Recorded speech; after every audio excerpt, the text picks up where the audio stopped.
And so we spent a lot of time like just being like, is it scary? Is it scary? Do we need to add something scarier here? Are we Yeah. are we hitting like all the fears that people have in their life? I don't know if we are, but We we didn't like we didn't do arachnophobia. We could have done that one harder.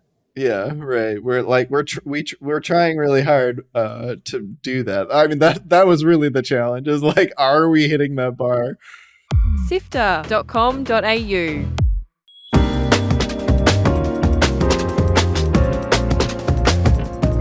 Hello and welcome to Lightmap from SIFTER, our video game industry interview show. I'm Gianni Giovanni. The team at Yacht Club Games are masters at modernising nostalgia, and this week are launching their Gameboy-inspired MINA the HOLLOWER, mining directly from my childhood. Join the SIFTER community on Discord at sifter.com.au/Discord.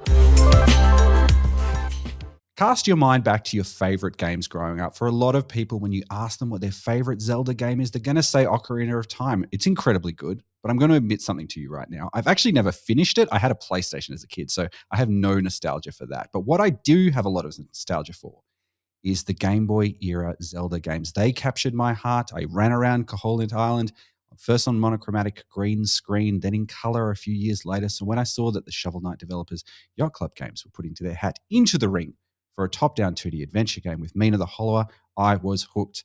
David D'Angelo is a programmer on the game, and Nick Wozniak is an artmancer or pixel artist on the game Mina the Hollower. Welcome to Lightmap to both of you. Thanks for having us. Thank you for having us. Yeah, excited to talk. Am I on the mark here? Are we thinking about those 2D Zelda games and those NES era games and all of those sort of stuff with the heart of what Mina the Hollower is?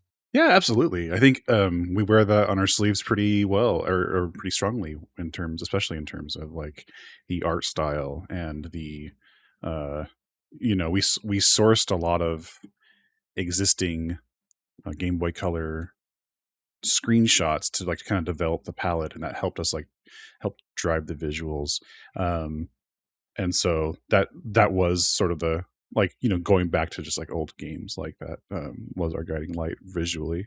And yeah, so I guess, can you tell me, looking at those sort of things, and you've worked, with Shovel Knight for yonks, and, you have this idea, and much of nostalgia, I think, is often filtered through our memories of what these things are rather than what they actually are. And I'm really curious about sort of your design considerations about making something that feels like a game you would have played as a child, but is much more modern, uses all of the design and gameplay considerations that we'd expect from something coming out in 2026.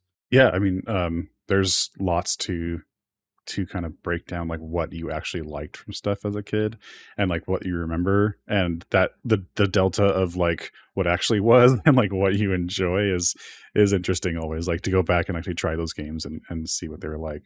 But I think like what we did with Shovel Knight and kind of what we did here is to make sure that like what we are doing is not trying to mimic something as much as like bring those things that we did like into the modern age as much as in the same structure. We were talking about, David, this morning we were talking about like lives and stuff, right, with the sparks. Something like the spark system in Mina is we like really wanted to do lives in video games. Like 6 years back when we started this project, everyone was saying, oh, they should get rid of lives in Mario's. It's such an antiquated idea. You could never, it's just comes from arcades. Everyone like, that's just stupid. It's just like, just suck your quarters. And, we're looking at this stuff going like, there's valuable ideas in lives like that haven't been explored, or there's a purpose to them doing that still makes sense today, and that we could integrate that in a cool way. So in Mina, for example, there's like a system where if you die, we want a consequence. So if you die, you lose the bones, you lose the sidearm or the sub weapon you've been carrying. But you have a chance to get it back. You have like an extra life essentially, and you can upgrade and get multiple extra lives, and we played around with that system too. So like that life, if you die, the enemy like holds onto that life and you can kill them and get it back, and then you never lose your bones. It's or you can level up and get all those lives back the same way you might level up in an old game and get all your health, and all these benefits. So we're like looking at those old games for inspiration about how to do it, and I would say the like technical restrictions we're putting around it are more about like nodding to the fact that like what to expect out of this game. Like you're gonna expect something with the same kind of gameplay you might see in an old title. um we're more than we're like slavishly devoted to making it seem like a Game Boy color game, right? There's no sprite flickering or like oh no, there's too many sprites on screen, it better slow down right now. Yeah, we're also like not like just taking stuff from the past just because, right? Like one of the things that came up a lot during like the design phase was like we're not going to have an inventory. Like you don't have a thing that you're holding, and like because like in Link's Awakening there's that whole side quest where you go like you find the leaf and then you get like the Yoshi doll and then like it's the Bow Wow bow, and it's like that kept coming up because of like how we're referencing links to the past in our brains a lot, but we wanted to like really look at that and say like it's just because it was done in the past doesn't mean it has inherent value. And so like we strongly like figured out a way to do weird quests or whatever with more physical interactions and stuff like that. So this is another example besides just the lives of like not being held to the past. Yeah, and I think what's fun about that Game Boy era is like you said, Ocarina of Time was like a big thing. Game Boy was like still happening then, right? It's like crazy to think about that. And in that era, a lot of the developers, like if you look at something like Pokemon is a huge game, right? With like 100+ monsters that you can collect, which is like insane even by like a PlayStation standards. Like games weren't doing that, but because that was like the flavor of the time, was like how big can we make our games, right?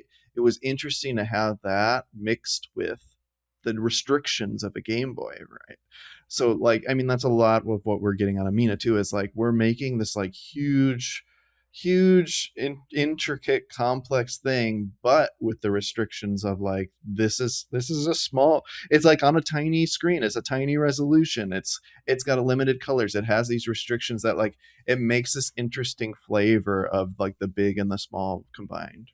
Yeah, I love that. I'm curious as well, I guess, how do you hold those things back? Like where do you sort of draw the line saying, okay, we could potentially get rid of some of those things? You said like, yeah, too many sprites on a screen slows the game down, but would that be an interesting thing to include in it for like a particular gameplay reason? Like, do you have those sort of conversations about what's in, what's out when you're trying to make it feel like the things we remember? Right. Yeah. Like, if you're playing Space Invaders, it's interesting in Space Invaders when it slows down, right? To make it like easier right. or harder. Or speeds up, right? Yeah. But yeah, generally it is like we're taking things on a case by case basis, and I would say overall we're coming up with like a rule set of like here's what makes sense on Mina. So it's not necessarily that like slowdown is a bad idea, but it's like, well, like can we, like if we're gonna do it, does it make sense? And if we can't think of a reason to make sense, let's like we're gonna say that's like off the table for this game. We're gonna put more sprites on the screen than a Game Boy could allow because we want to have bosses that have these kind of options.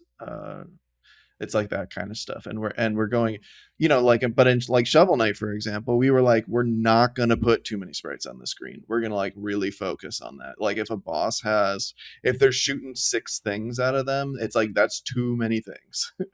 And so it's like that it's like finding just like the balance of how each element goes in there and like where it makes sense. I'm really curious about, I guess, the way that you're sort of pitching the game out to audiences. Like these games are the ones that I grew up on, but these need to sit amongst, the canon of everything that's coming out, like a Saros or whatever in the space. And like, what do you think about the type of players who are interested in these games? Well, there's definitely probably a lot of overlap of people our age playing the kind of games that we like. just because like we all grew up in the same generation, so I think there's going to be definitely a lot of like people that look like us, playing it. Yeah, I mean, I think part of what we're doing too is like we're trying to bring attention to those games. Yeah. So I think it might be hard for someone that is 18 years old to look at our game and go, that looks cool, because they have like no reference point for it, right? But we're, by signaling it's cool to someone that's our age, that might like bring, they're saying, oh, it's just as cool as Saros, right? And then that will get the 18-year-old excited, right? And then the 18-year-old will play it and they'll go like, now I'm interested in like what Link's Awakening was, or what Final Fantasy Adventure was, or what the original Pokemon was like, or name your favorite like games from the era that like might mix, that are weirdo titles. But like that's part of it, is like we're trying to like get people interested in those kind of things again. And I think the way we are like modernizing the gameplay is that's what makes it like comfortable for those people, and appealing to those people when they see, oh, they have like a really cool inventive idea here. Like they probably don't know it's inventive, right? Because they don't have like a history of games to know what's inventive or not. uh, but like other people are saying this is like a cool idea, or we put in a really stupid joke that like appeals to everyone, obviously. And when they see in the trailer like a guy with like a 40-foot long nose, they'll be like, oh, that's like really stupid and I want to play that. Yeah, I love that. What I'm really curious about as well is, when you've got, games like this, and I was thinking a bit about what you were talking about with the lives, for example, right? Where, like everyone had a game that their auntie or their grandmother gave them that wasn't very, very good, but you only had about 3 games. And so sometimes I feel like the ramp of challenge was much higher because like, I've got nothing else to play. And I'm wondering what you think about that in the context of like basically infinite choice as well. Yeah, man, I think about that all the time because like I definitely had, 8 games on my NES and I just like played the crap out of them. Even like I can remember playing games before I could read or like not read well, and like not understanding what was going on in terms of like a story or whatever, but just like liking the part and trying to interact with it and like trying to understand what was going on without really comprehending it.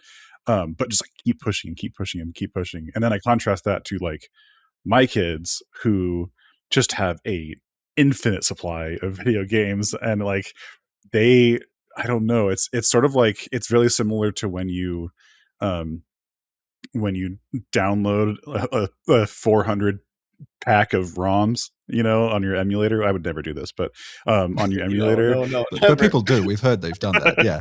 Yes, I've heard. Yeah. And it's just like you're just frozen with choice, and you try each game for like 2 seconds, and then you move on. You try the A games, and you try the Z games. Yeah, or you go to the Z game, like, oh, Zool, cool.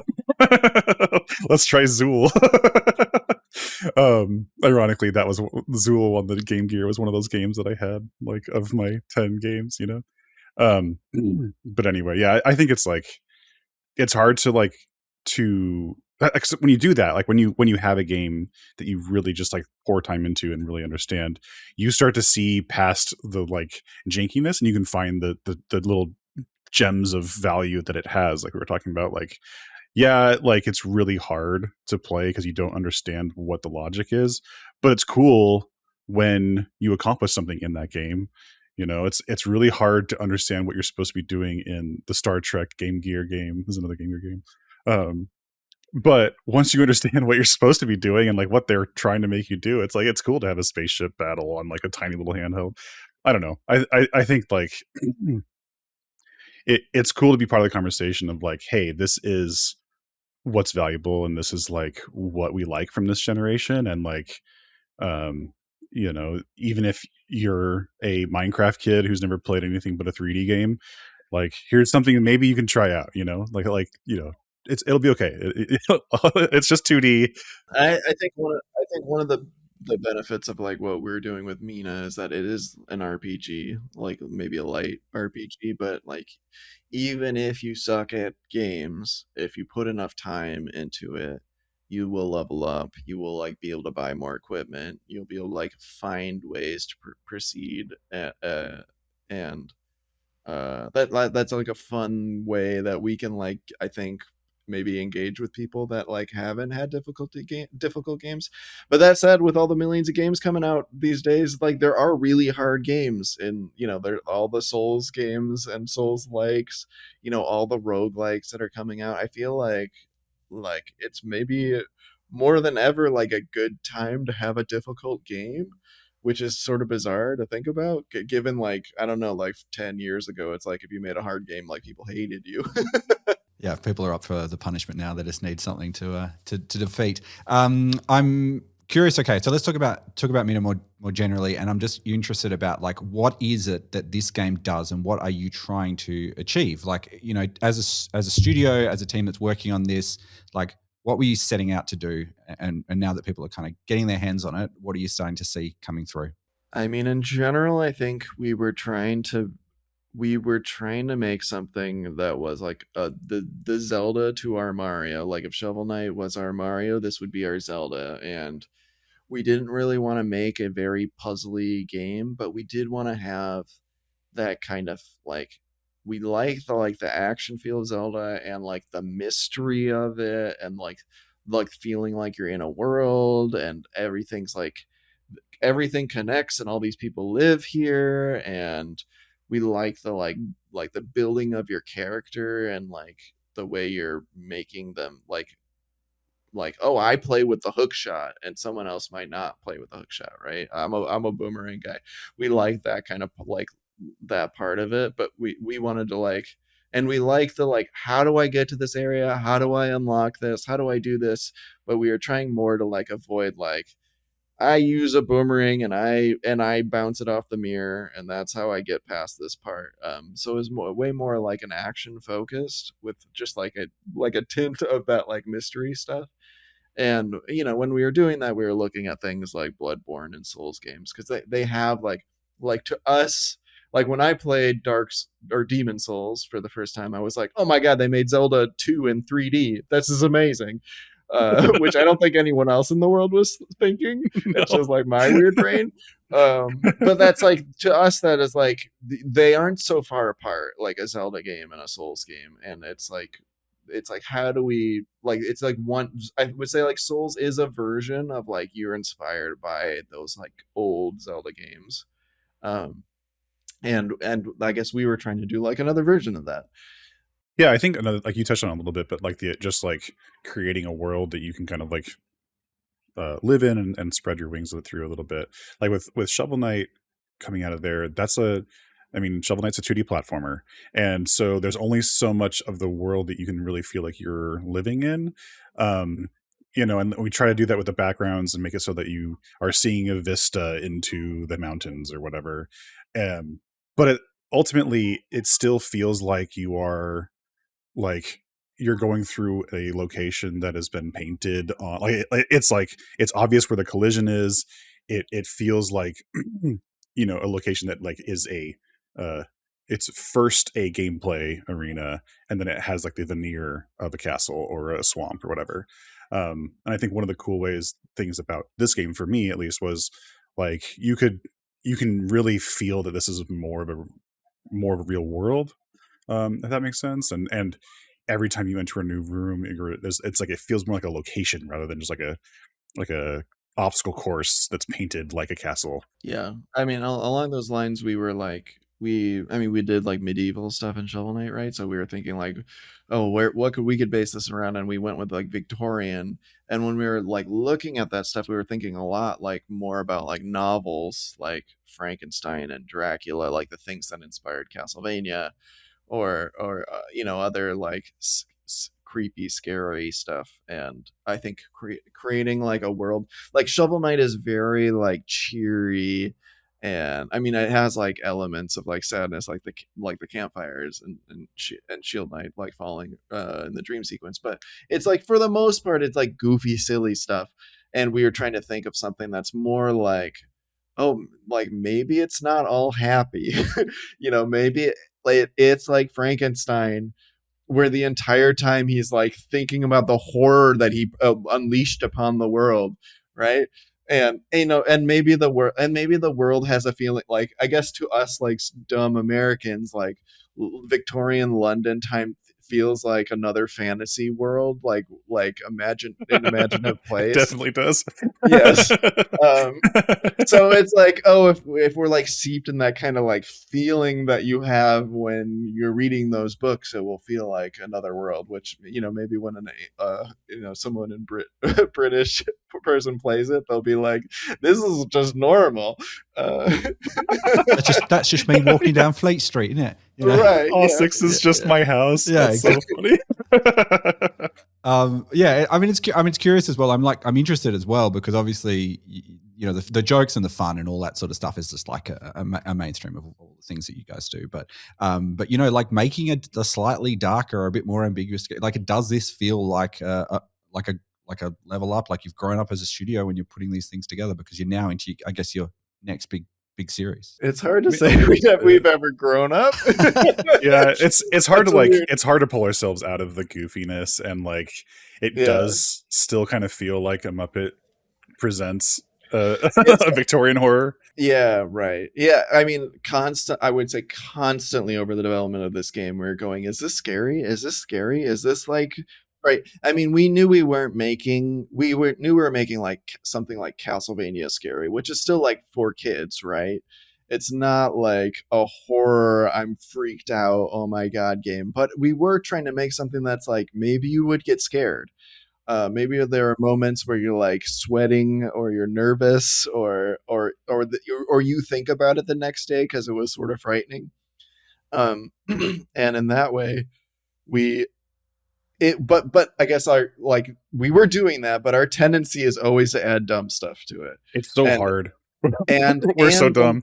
When we're adding scary stuff, we're just like, I guess we didn't really know how to make it scary, right? Or like when you're working on something as a team, you're putting in something that you think is scary, but like the difference between something being scary and funny is like not that, it's like very tiny, right?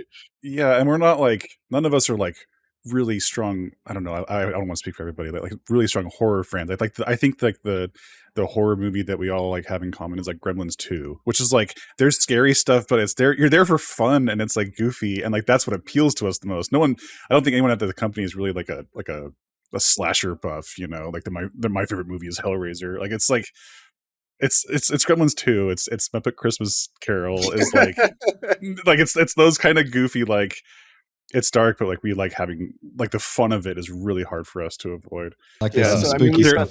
There's some spooky stuff in Ghostbusters, for example, but like it's totally. It's very Ghostbusters, yeah. And so we spent a lot of time like just being like, is this scary? Is this scary? Do we need to add something scarier here? Are we hitting like all the fears that people have in their life? I don't know if we are, but we didn't do arachnophobia. We could have done that one harder. Yeah, right. We're trying really hard to do that. I mean, that was really the challenge. Is like, are we hitting that bar?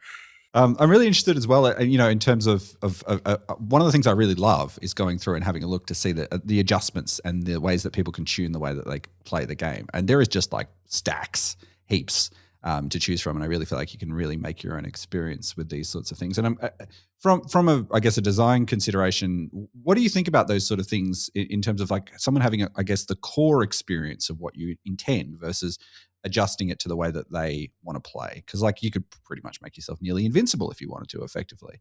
Literally, you can, yeah. So like, yeah, I'm curious about how you talk about that as a studio.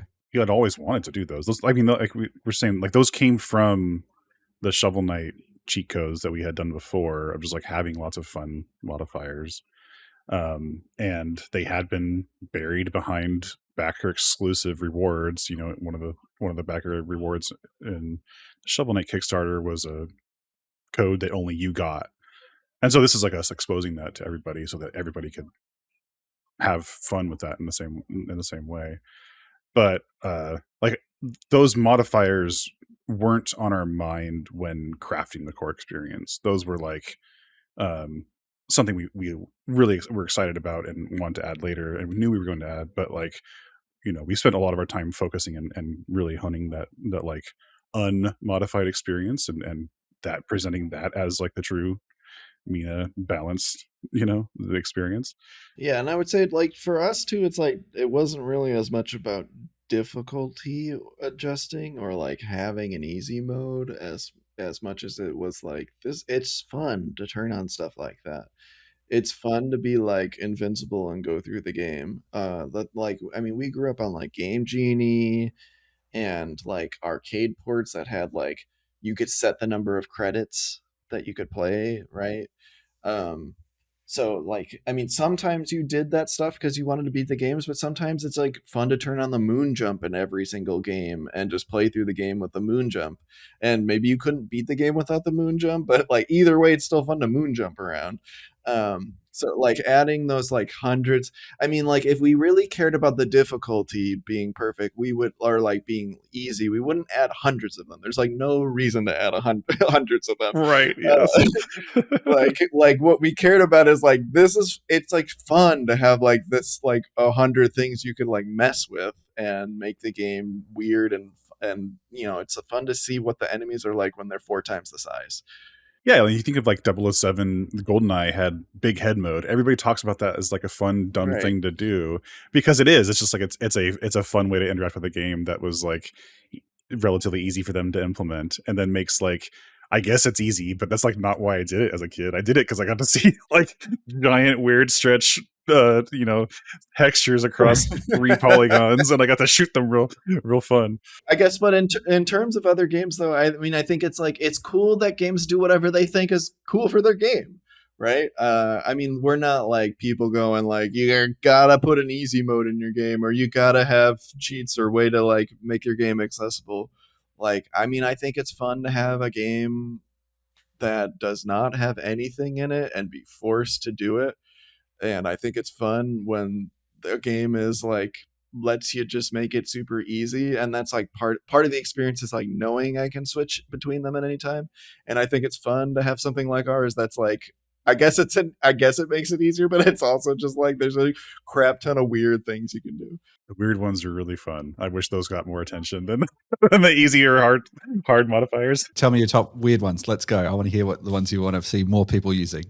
I really like the palettes. I'd spend a lot of time on those. Everybody should play with all the palettes. Like there's like modes where you can switch it so like when you jump, it changes the whole palette of the game. Like a full screen. Full screen. It's pretty dumb. Yeah, there's I don't know. There's so many weird ones. It's hard to say. Alec pointed out the floor is lava one. That's like you floor walk lava is really it, fun. It leaves behind a trail of damage. Yeah, there's things that change what the text looks like. That's really crazy. I'm like trying to think of what's sorry. I like don't have like a good grapple on like there's stuff that unlocks once you beat the game. Like there's like hundreds that are available when you start the game, but there's also hundreds more that unlock when you beat the game. And I don't have like a good handle of what's like spoiling. You don't want to spoil any. Yeah, I mean one of the best ones which we've talked about already is that there's an item shuffler in the game. So all everything you collect essentially, which is any item, any trinket or weapon or whatever, basically can be shuffled like random, like a randomizer. And so playing it in a way where you're collecting those things out of order is just like, it's very fun. It's shocking how much fun it is to play it that way. Like to the point where I like almost wish it was the default experience, because it's like it's so interesting how much it like actually works every time to play it with it randomized, and it just makes you realize, all these, when you play it the first time, you probably will come away thinking like, this trinket's really good. I have like a set of like 7 things that I think are awesome, and when you play with that randomizer, you're like, you get different things in different orders, so you just immediately will equip them, and you'll be like, these are amazing also, I had no idea. And they like work together in unique ways. Like the plasma funnel is really good when paired with the jug one. I forgot what it's called. It's having this morning. Plasma jug. Plasma jug. Thank you. and you might not realize that unless it's like thrown at your face, like with the randomizer. Yeah, there's a tendency to not change things once you get it and never use a potion or whatever when you go through. You're just like, I got to keep them. Maybe I'll need them later. Yes. Well, you find something you like and you're like, this works. I don't need to swap it out. Stay where I'm at. I'm keen to see what the biggest challenge for you was in making this game. Like, what is the hardest thing that Yeah, so I think one of the hardest things for like doing the art for this game was like kind of comprehending this style, because I think like, well, for one, like I was working on a separate game for the first half of development, basically.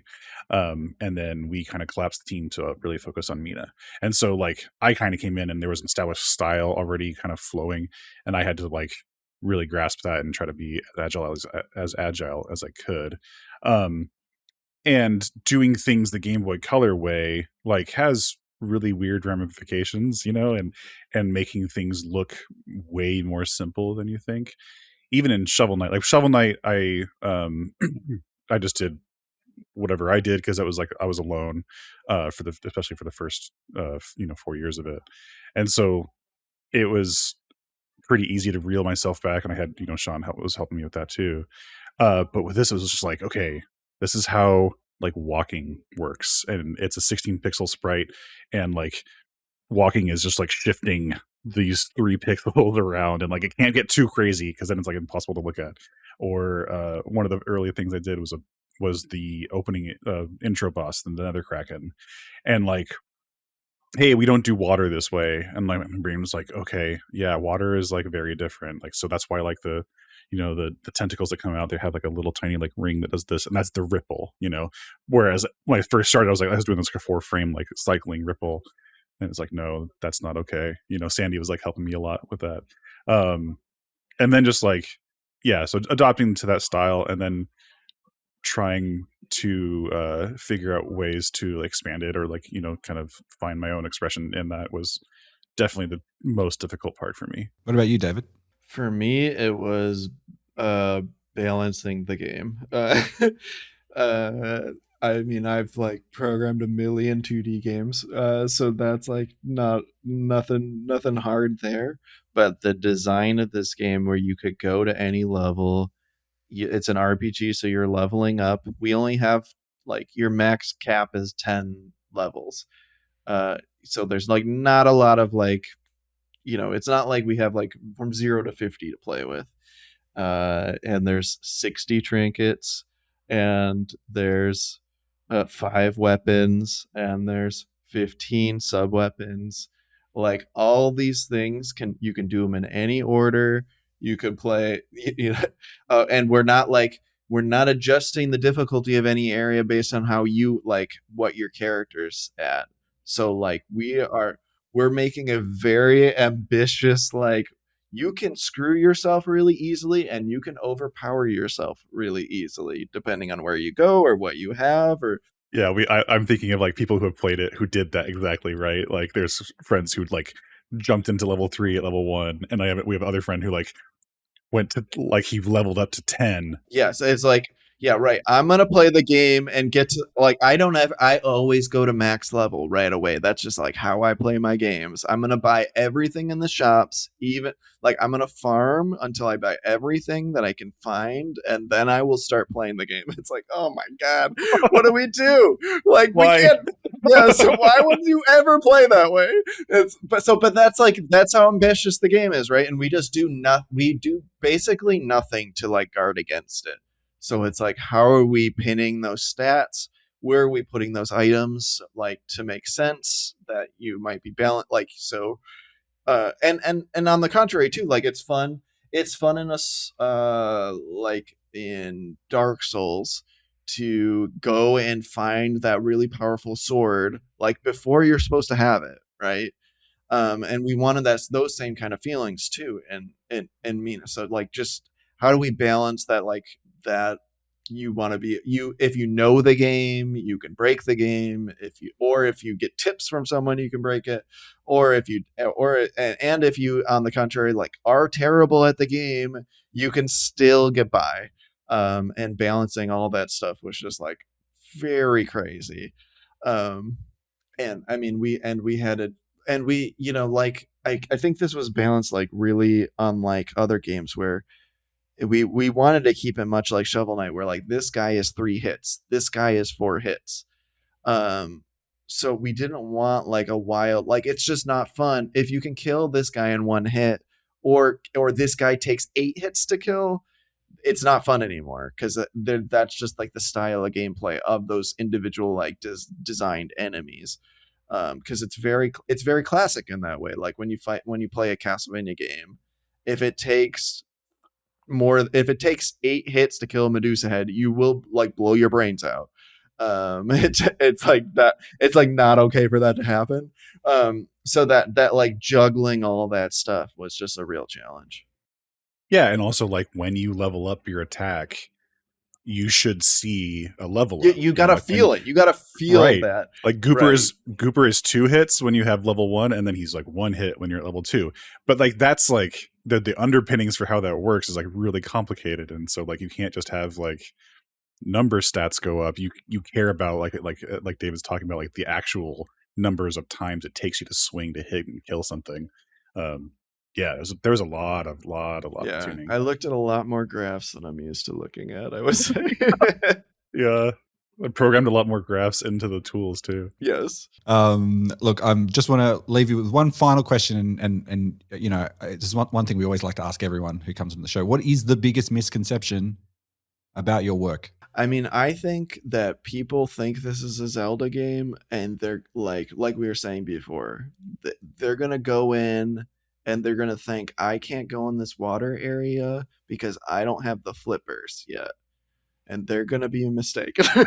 There's no key items. There are no key. Like, you can go anywhere from the beginning of the game and you don't need any items or anything to do that.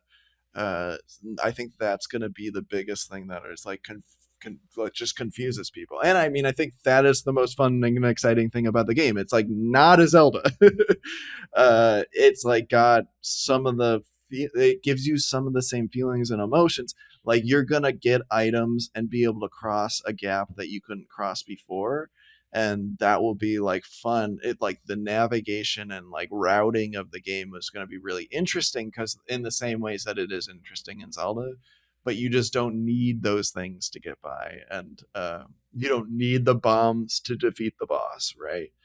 I mean, I think that will confuse people for sure, but I think that's like the fun thing they'll discover. I think I'm on the same board there, because it's just you have to like kind of, when you're having conversations about the game, you kind of have to guide it away from it's a Zelda. It's look for the key items. It's like, and also just in general, it's more actiony and more active and less defensive and right. There's no Sokoban pushing block puzzles. No, yes, no puzzles. Yeah.